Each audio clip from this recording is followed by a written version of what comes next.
Thank you for watching. My name is Glenn Morgan, and once again, we're back with another episode of We the Governed. And today our topic's going to be on something that is very close to my heart, and right now, if you're paying attention to the news, it's going to be in the news, and that is the issue of the Department of Justice looking at Washington State's voter rolls and our Secretary of State Hobbs and the Hobbson's choice, the dilemma that he actually faces right now.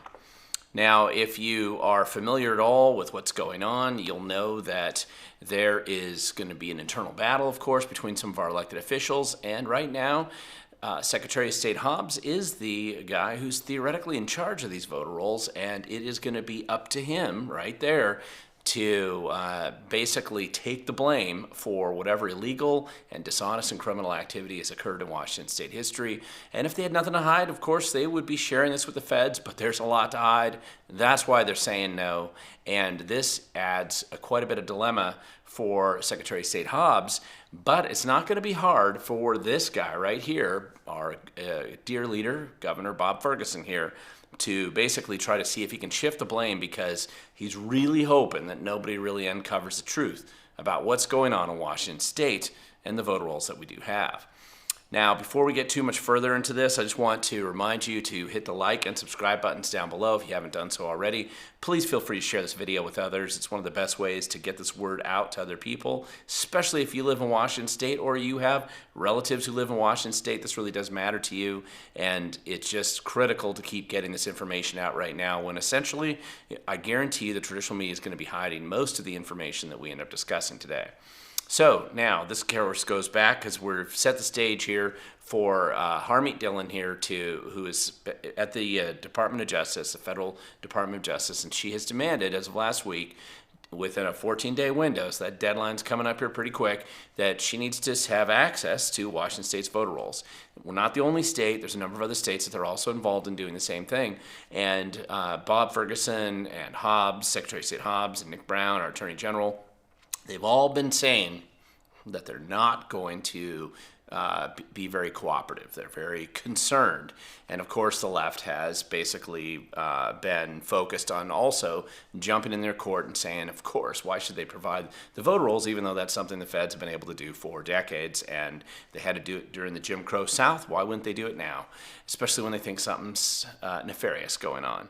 Now, just to give further emphasis, right next door, and this is a pretty recent news story here, the Department of Justice, actually I said the AG here, but it's actually the Department of Justice, they have decided that they're actually going to sue Oregon and Maine, just announced it, for their failure and refusal to provide access to their voter rolls. And remember, this has already gone through the courts in a couple other states. The states have lost, and they've had to provide the voter rolls. But of course, if you know there's something to hide, you're going to do everything you can to delay and prevent the feds from being able to look under the covers and see what's going on there. So I do think this story here is actually a pretty big deal, and it's important to note that this is going on right now in real time. Oregon's right next door, and Washington probably is following not too far down the road, ending up in the same situation that these states are.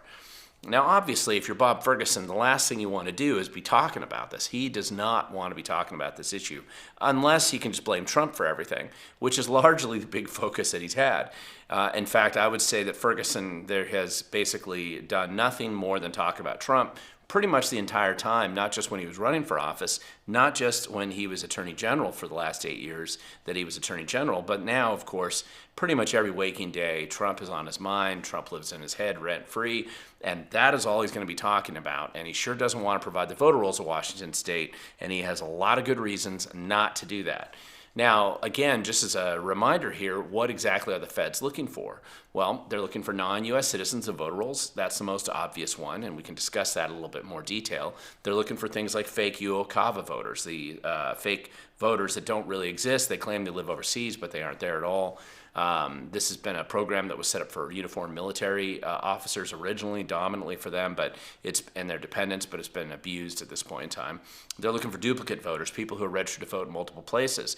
They're looking for the voter lists that show that the Department of Licensing or DSHS or some other state agency has registered people 3 or 4 or 5 or 6 times at their house under just slight variations of the same name. They're looking for dead voters. They're looking for all kinds of serious and legitimate anomalies that can exist, and most certainly do exist, in Washington state voter rolls, just like they exist, unfortunately, in some of these other states that have done a less than stellar job in keeping them clean. And of course, the last thing that I talked about last week about this was basically they're also going to be looking at this inactive voter list and trying to figure out this is what you would call phantom voters or ghost voters, but it's essentially an inactive voter list that doesn't really show up in the voter rolls, but somehow mysteriously these people suddenly appear in around voting time, or at least ballots come in their name, and there's nobody to dispute because they haven't been there for a long time.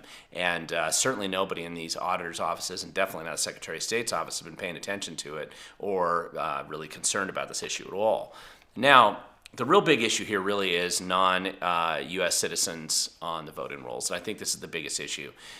When you really look at it, all the other issues, some of them may actually be worse than the non-U.S. citizens that are on the voter rolls, but they're the biggest thing that you're probably concerned about if you're in Bob Ferguson's shoes or Nick Brown or Hobbs or anybody else in the political established class in this state, which is entirely run by the Democrat Party right now.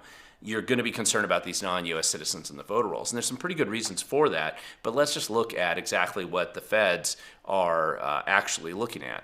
If you're Bob Ferguson, I mean, this is no mystery. He knows this. Number one, they're going to be looking for legal non-U.S. citizens that are on the voter rolls. These are H-1B visa holders. These are student visa holders. These are basically people that have a reason to be here.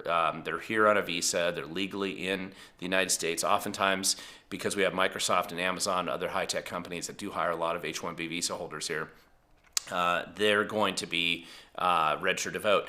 And this is super easy for the feds to cross-reference because those master lists are held by Homeland Security essentially for all the visa lists. Everybody who gets a visa, it's going to be at Homeland Security. They already know those people are there. Frankly, they probably already know a bunch of them who are registered to vote. And but for some reason, the state thinks that somehow the feds don't actually know what they're doing.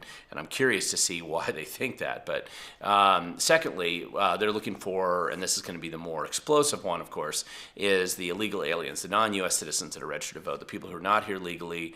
They're not allowed to be here. They don't have permission to be here. They came across the border illegally, or they overstayed their visa, or something happened, like that teacher that got caught from Brazil with a warrant, and he was teaching up in the school district up north.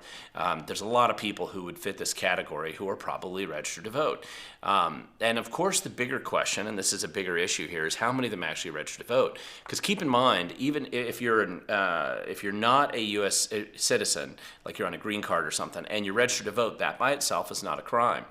Now, and in many cases, the dozens of people that have shown me their ballots that are in that category, they didn't want to register to vote. They knew they couldn't register to vote. Sometimes they register to vote against their will, usually by Department of Licensing, and some of them are even terrified about it. You've seen some comments down below in the section, some of my other videos, of people who've had that experience themselves.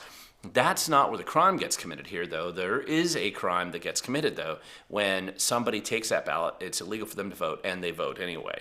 So the real question is how many of them actually voted, which is a number that the feds will be able to have access to and basically expose for everybody to see. And it's not just the onesie-twosies that those of us who have been caring about election integrity for years have been concerned about and pointed out individual examples of this. This is in a much wider spread issue, and they're going to be able to look at it in a bigger macro scale across the state.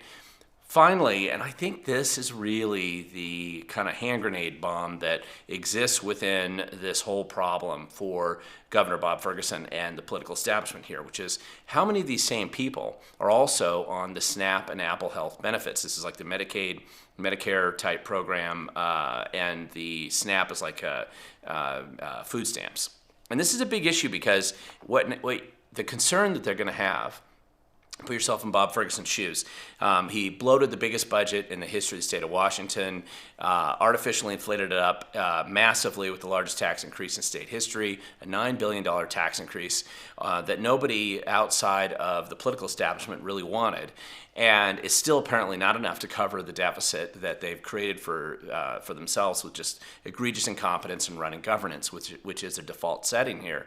But on top of that, a big part of this is the DSHS processing of what's largely federal funds. 80 to 90% of the money that comes through DSHS and is administered through food stamps or the Medicaid type benefits through healthcare, Apple Health, That's that federal money. And if the feds come in and they look at this and they say, listen, not only did you register these guys to vote, but you sign them up for all these services, and federal dollars are being diverted to actually pay for illegal non-U.S. citizens to be getting federal dollars, and that's illegal under federal law, and therefore we're going to pull our funding from you. Now, how many billions of dollars is that? I don't know, but that's part of this investigation. And remember, this Washington State explicitly, under Bob Ferguson's direction and under Inslee's direction before him, and remember, Bob Ferguson was Attorney General there, so it's not like he's a Johnny-come-lately just showed up. They have explicitly decided that they're not going to cooperate or provide this information to the feds. So this is another way the feds are going to be seeing what's happening, and it's not a pretty picture, it's an ugly picture, and they know it. So then we have to look at the problem that we have here, which is there's essentially three elected officials at the state level. Well, I'm calling them the three stooges of the voter roll fraud in Washington State.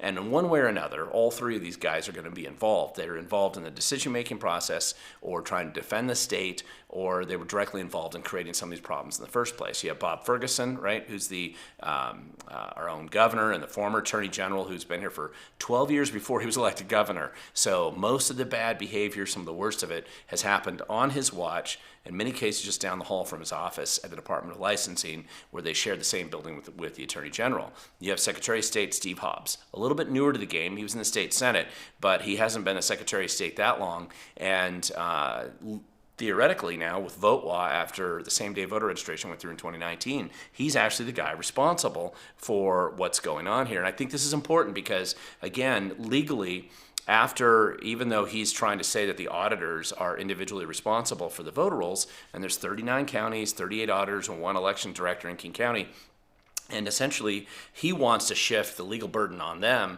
but the reality is he controls the vote law database at the Secretary of State's office. The local auditors can't really do anything without approval of the Secretary of State officially, and the Secretary of State's the one who hands out the list, so they've controlled the master list at the state level now ever since 2019. So even though constitutionally and the structure of the state meant that the individual auditors had control of these voter lists, the way that same-day voter registration ended up having to be utilized in the state, and it was a dumb idea, a bad idea at the time, and it basically, though, shifts the entire legal burden on the shoulders of the Secretary of State, whether he likes it or not. And then you have the Attorney General, Nick Brown, who probably is wondering how did he get in this clown show, and he's stuck dealing with defending this. And these are the three elected officials. None of the other statewide elected officials are really directly impacted by this whole drama. So that's kind of important just to remember and just keep that in mind as you look at this. Now, obviously, Bob Ferguson, as the governor, he absolutely does not want the feds to be looking at this at all. And we're going to get into that why and how I think he's shifting the blame to Hobbs, but he really doesn't want anybody to look at this. This is a nightmare. He knows it's a nightmare. He's personally been involved in approving or overseeing this whole issue. He's well aware of the problems that are going to be uncovered. And of course, after he blames Trump for everything, which he continues to do every day and every hour of his political career right now, at least since 2016, he's going to find a way to basically toss Hobbs under the bus if he can shift the blame over there.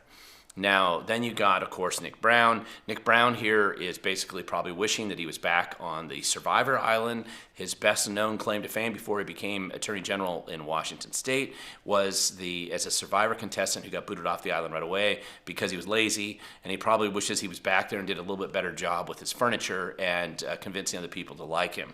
So, but now he's stuck with Bob Ferguson, and that's not very fun to think about trying to defend somebody that's going to stab you in the back first chance he gets. Which leads us to Hobbs. Now, here we got Hobbs, and I wanted to link up this whole little post here, and I'll link to it down below, which is the video that Brandy Cruz put together about the big fight between Hobbs and Ferguson. Remember, last year there were two Bob Fergusons in addition to this Bob Ferguson that were on the ballot for a while during the primary, and I was a campaign manager for both of them. And Bob Ferguson had a nuclear meltdown, complete mental break, collapse. He was yelling about me, and apparently called up and threatened Steve Hobbs.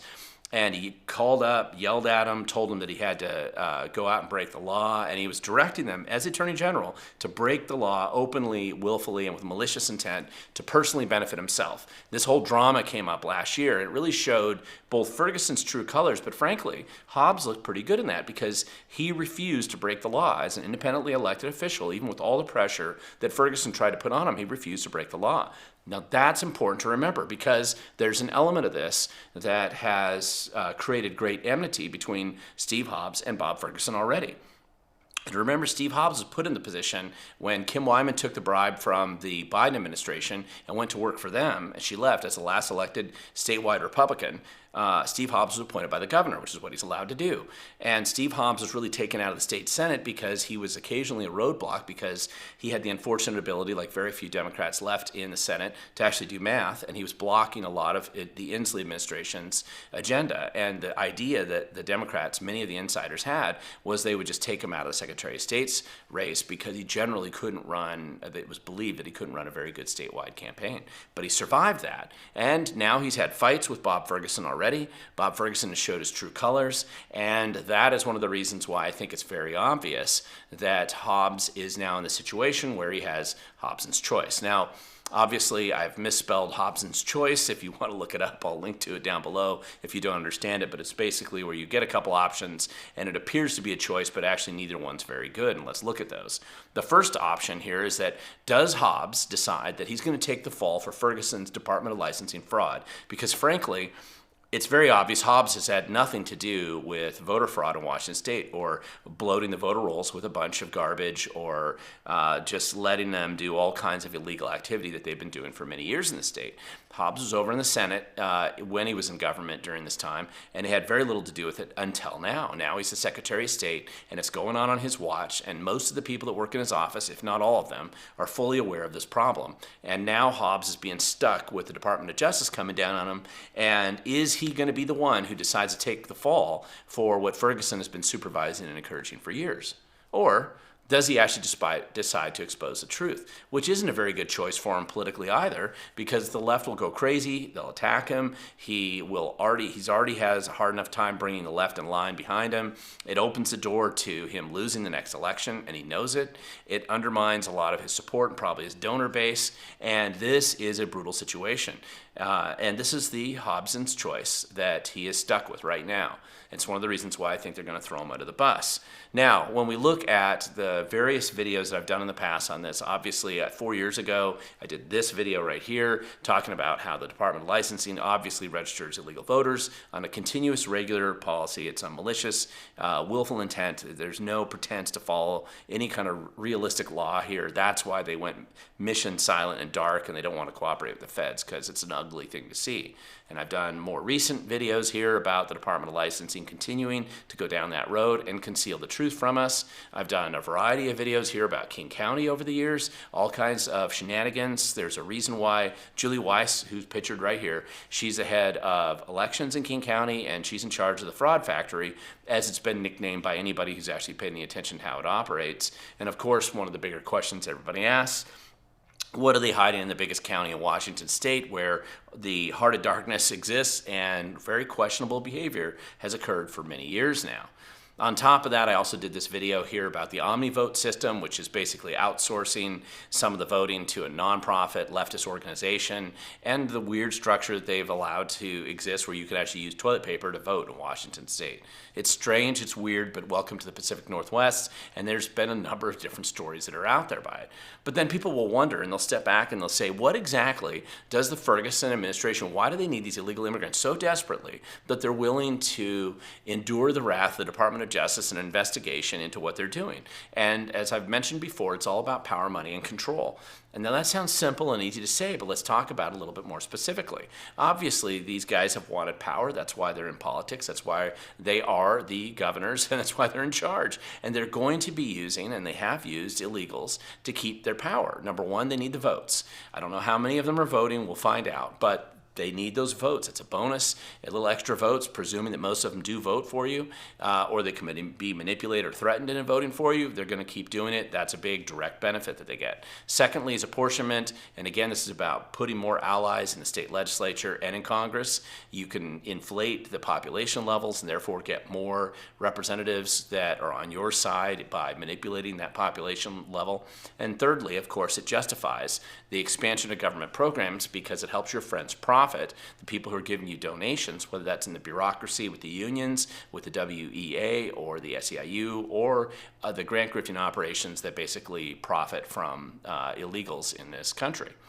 And of course, this is going to be how they essentially justify using illegals to get more money. They justify higher taxes. They justify growing the bureaucracy and grifting from it. They justify keeping the schools alive. All these parents have left the school system, and they've pulled their kids out somewhere around 47,000 families have pulled their kids out of the school system. So there's been a decline in enrollment in Washington State. Well, imagine if you have another extra 100,000 or 80,000 or who knows how many non-U.S. citizens, illegals that are not here legally, that are basically in the school system. That's what allows those schools to get the state money for having a body in the seat. And that's the whole point. It's one of the ways you reward your power base. Then you also have, of course, the cheap labor and the dependency of a underclass, essentially, that you've stuck on state benefits. You make sure they don't get paid very much, and it is kind of a path to power just simply by keeping them there and getting all these other benefits from them. Now, obviously, one of the things that Ferguson has been doing, has approved since he was Attorney General, supervised probably for that long. It may have started even sooner than that time. It's probably been going on since the Gregoire administration or sooner. He's using our tax dollars to give illegals this Apple Health benefits and SNAP benefits, which are mostly federally funded. According to some of the articles I've read, it's 90%. There's a change the feds are starting to make to shift it to maybe 80%, and that's why you see all these big press conferences. Oh no, it's the end of the world. Well, a big issue is the state's deciding we're going to give as much tax dollars as we can to illegal aliens and make sure that they get all these health benefits, because that's the way that they can inflate the justification for DSHS, which is the state administrative agency for a lot of these programs, and to keep the whole kind of gravy train of bureaucracy going. And this is what they're doing right now. And that's what Bob Ferguson's been doing. So again, this is what puts Secretary of State Hobbs in this tough position, because does he decide to take the fall for Ferguson's fraud and things that don't benefit Hobbs necessarily directly, but it's an insider game, and he's on the inside now, and he has to decide, is he going to play on that team, or is he actually going to basically expose the truth and help the Department of Justice open up the big can of worms that exists in Washington State and suffer the blowback from the Democrat Party and their allies here. This is not an easy choice for him to make, and that's the situation he's in. And I think they are going to throw him under the bus, and I guarantee you that Steve Hobbs is not enjoying this job as much as he thought he would when he first was appointed by Governor Inslee. And of course, Ferguson just wants to silence us whenever any of us talk about any of these issues. You're already seeing some kind of manipulation and effort going on. Steve Hobbs is trying to run around and get all the local auditors on his side. They have put out a letter saying, some of them, not all of them, but some of them, and he's actually struggling because some of the Republican auditors refuse to play ball with him or pretend like everything's perfect, because they know it isn't too. So this is just a significant drama that we have going on right now. But one of the questions here, of course, and this is the one that always comes up, is what should we be doing right now to make a difference and make an impact? Well, number one, I think we should be encouraging whistleblowers. All of these agencies, DSHS, Department of Licensing, in the Secretary of State's office, in the IT departments, all of these places have people who work there who are trying to do the right thing. They're not all corrupt, and they know bad things are going on, and they don't want to go through Department of Justice investigation where, because they're low man on the totem pole, they're going to get fingered next. We need to be open and inviting those whistleblowers to come forward with what they know, with the actual hard evidence that should be turned over to the Department of Justice right now, and Homeland Security and whoever else needs to see it, so they can find out exactly what kind of screwed up mess has been created in the system that we have in Washington State. Secondly, we need to demand transparency. And I think this is actually pretty important and underappreciated at times. Transparency is really important when it comes to government, and it is super important when it comes to elections. The trust us, bro, we would never cheat mantra, which is essentially how the Secretary of State's operated for decades now. Just trust us. Nobody would ever do anything dishonest, even though frequently weird things pop up. And that is not going to work when it comes to elections, and it shouldn't be. They need to be transparent and open, and people need to know exactly what's going on, and they need to be able to see what's actually going on. And finally, share this with others. This is just the kind of thing that if we can do it and get this word out to a wider audience, they know what's going on, I think it's going to be important. Listen, this is a significant issue. These are not minor things. The Department of Justice is serious about this issue. That's why they're going after the states, and they're going after red states, they're going after blue states, they're going after any state that might potentially have some problems with their voter rolls, and I don't think they like what they're finding and uncovering. Washington State will be no different, and probably worse than most. So this is an important thing that's going on. It's a good thing that they're doing, and Washington State is going to be resisting it. And Secretary of State Hobbs is in the hot seat on this one. And he runs a serious risk of being the guy who basically gets thrown under the bus. But it's Hobson's choice, and at the end of the day, he's going to have to make probably the best of not a good set of options to choose from as he continues to occupy that office. Meanwhile, the rest of us can just simply put pressure on these guys, share the truth far and wide, encourage those whistleblowers to come forward, and above all, make sure that you are willing to show up to make a difference and get involved in elections. I realize there's a lot of problems with elections. Nobody knows that better than I do, but you can't just stay at home, watch Netflix, and assume somehow the world's going to change on its own. Putting the kind of pressure and investigation that we've been putting on this for a while is starting to have results. But the only reason people cheat, the only reason they do dishonest and bad things is because many of us are actually out there working, including you. You're voting, you get involved. This is not the time to stay home. It's the worst time to stay home. It's the time that you need to show up. Because, as I always say, the future belongs to those who show up.